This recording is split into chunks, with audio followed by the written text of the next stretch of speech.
அனைவருக்கும் வணக்கம். நான் உங்கள இன்றைக்கு சந்திக்கிற நாள் என்னன்னு சொல்லி சொன்னா, இங்கே யூரோப்புல இருக்கிற ஒரு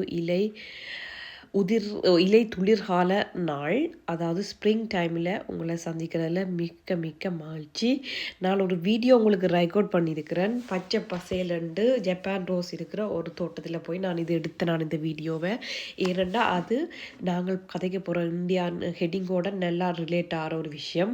எப்படி பாசிட்டிவிட்டியை ஒரு ஈஸியான ஒரு சாதாரண ஒரு விஷயத்தால் எங்களால் கூட்ட முடியுமென்று தான். இப்போ எங்களுடைய உடம்பில் இருக்கிற ஹார்மோன் டொப்பாமீனை நாங்கள் கூட்டணும் பண்ணால் நாங்கள் இந்த வீடியோவில் நீங்கள் பார்த்துருப்பீங்கன்னா நான் அதை திருப்பி காய்ச்சிருப்பேன். கூடுதலாக நாங்கள் வெளியில் போகணும், நேச்சுரல் இருக்கிற விஷயங்களுக்கு போய் அதில் நாங்கள் அமைதியாக நடக்கிறதோ வாக்கிங் பண்ணுறதோ ஜோக்கிங் பண்ணுறதோ செய்தால் எங்களோட டொப்பாமீன் அளவை கூட்டலாம். டொப்பாமீன் ஒரு முக்கியமான ஒரு இரசாயன பொருள், எங்களோட மூளையை இயக்குற ஒரு பொருள். அது குறைஞ்சாக்களுக்கு தான் பார்க்கின்சன் என்ற ஒரு நோய் வர்றதுக்குரிய வாய்ப்பு இருக்குது. ஓகே, நாங்கள் இப்போ வீடியோக்குள்ளே போவோம்.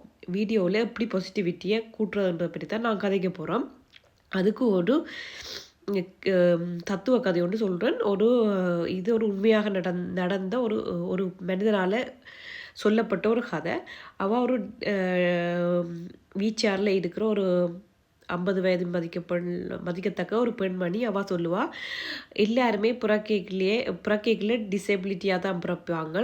பேருந்து வளர்கிற காலத்தில் திருப்பி இண்டிபெண்டாக போயிருப்பினும் பேருந்து வயது வரைக்கில் பேருந்து திருப்பியும் டிசபிலிட்டியாக தான் பிறக்கிறோம், வாழ்கிறோம்.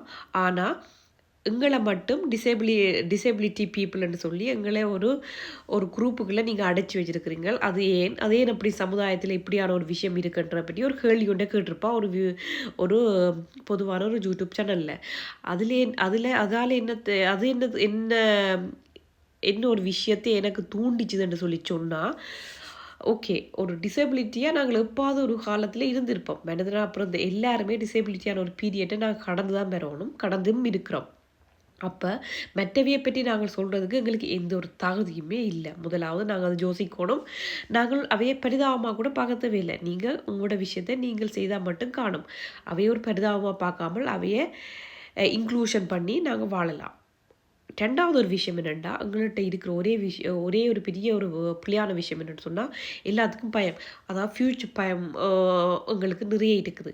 ஃப்யூச்சரில் என்ன எல்லாம் நடக்கும்னு சொல்லி நாங்கள் இப்போவே கற்பனை பண்ணி எல்லாமே மாற்றி மூளையில எல்லாம் சொல்லி, இல்லை இதெல்லாம் புள்ளியாத்தான் நடக்கும், உலகம் அழியும், எல்லாம் எங்கள்கிட்ட இருக்கிற சொத்து போகும், எங்களுக்கு இந்த நோய் வரும் அந்த நோய் வரும்ன்ட்டு எல்லாம்